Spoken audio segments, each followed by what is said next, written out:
guest. Yes. We'll let him carry on with these points. Yes. Well, thank you, Matthew Saab. And we're back with Elder Rokashia. We'll get it right before we're done. Encore. They're giving me encore. You'll stay here till you get it right, I know. Right, and we're talking about this most important issue of all. What is the truth?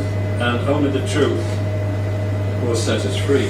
And of course, when you're saying about of course, the Israelites, or the Jews as we know them, and the remnant of the tribes of Israel, were expelled from 47 different countries and cities within the last 1,000 years, wherever they've gone, because because the language of Jesus, for instance, was Aramaic, and his name in Aramaic is Isa Bar Alaha, Jesus the son of Allah. And so here's the language, of course, is also important because much is lost in translation. Which brings me to this particular Genesis I was mentioning, Genesis, and it talks here about Ishmael. What was the 16 and 12. 16 and 12, right, okay. And it talks about Ishmael. And the angel of the Lord said unto her, Behold, thou art with child, and shalt bear a son, and shalt call his name Ishmael, because the Lord hath heard thy affliction. And he will be a wild man. His hand will be against every man, and every man's hand will be against him.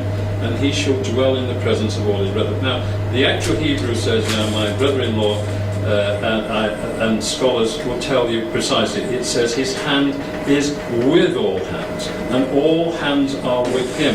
Not that, so he is a wild man, he is not, he is indomitable.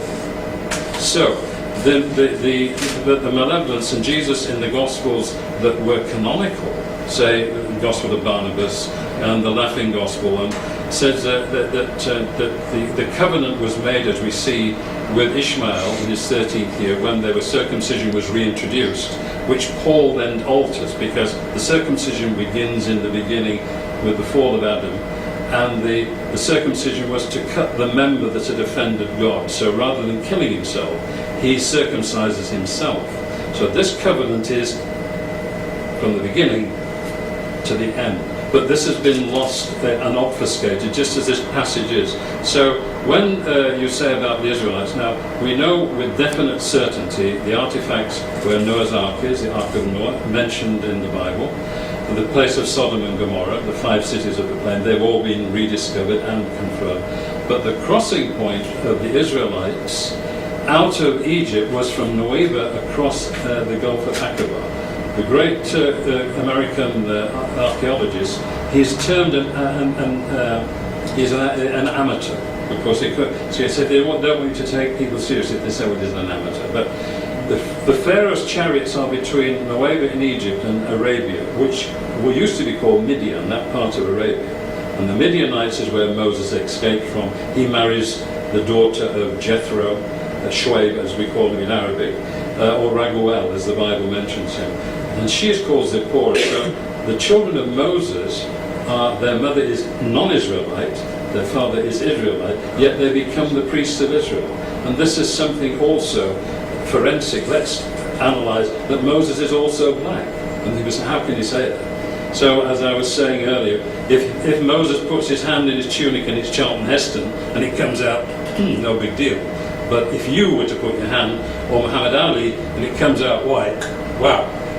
That's a miracle. So that's a miracle. Yeah. So this is why what you're doing, I fully endorse, and we would like you to come regularly to discuss these things. I do a show on Wednesdays 10 till 12, and Matlub and I would do a show on Friday mornings from 7 to 11.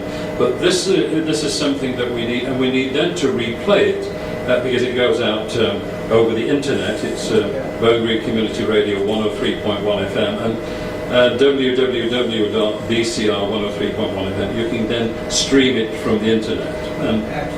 So there were many other points that you read, but respect about the Israelites, the truth about the tribes of Israel, and really it's a matter of style over content in many respects.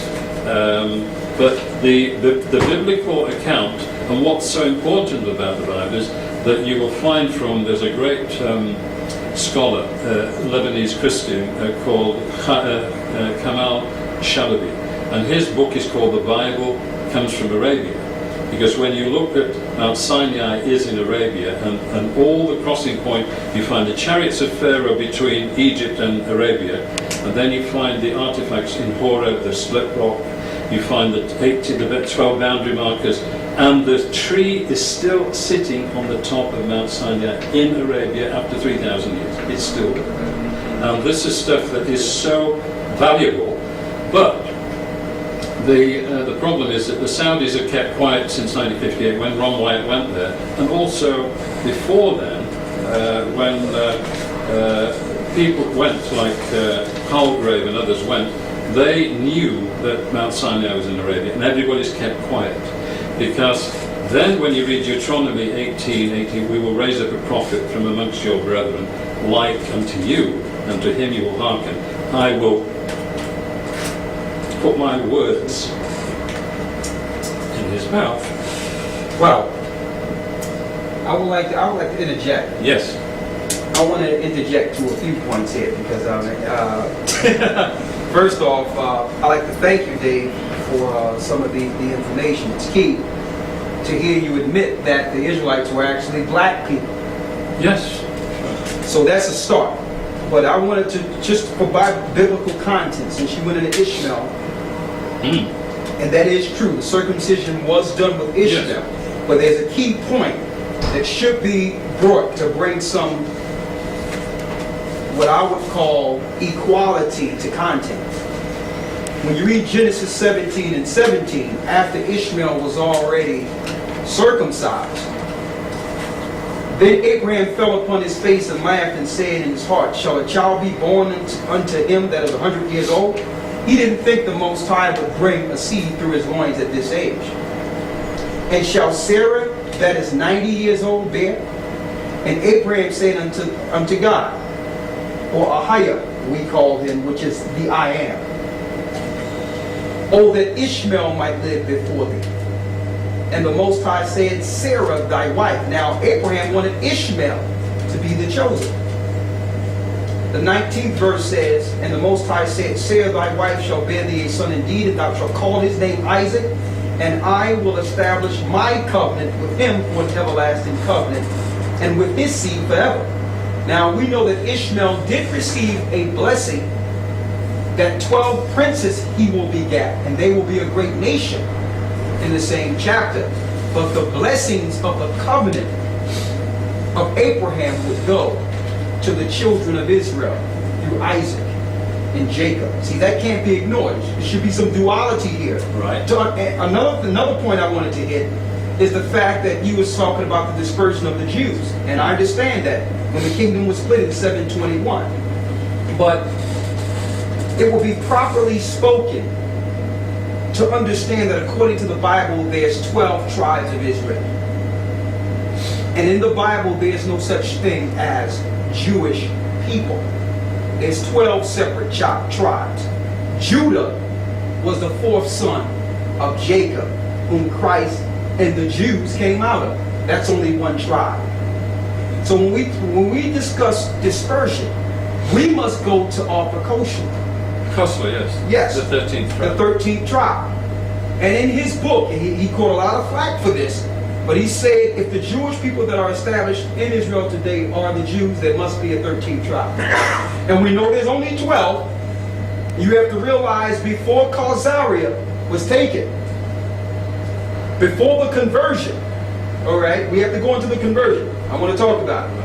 Yes, we want to go into the conversion. Right. We're converting to VCR 103 component. Yes, so we're just going to commercial break, and Lost in Translation, David talked about something in the Lost in Translation. There's a group, this is a film, Lost in Translation. Yeah.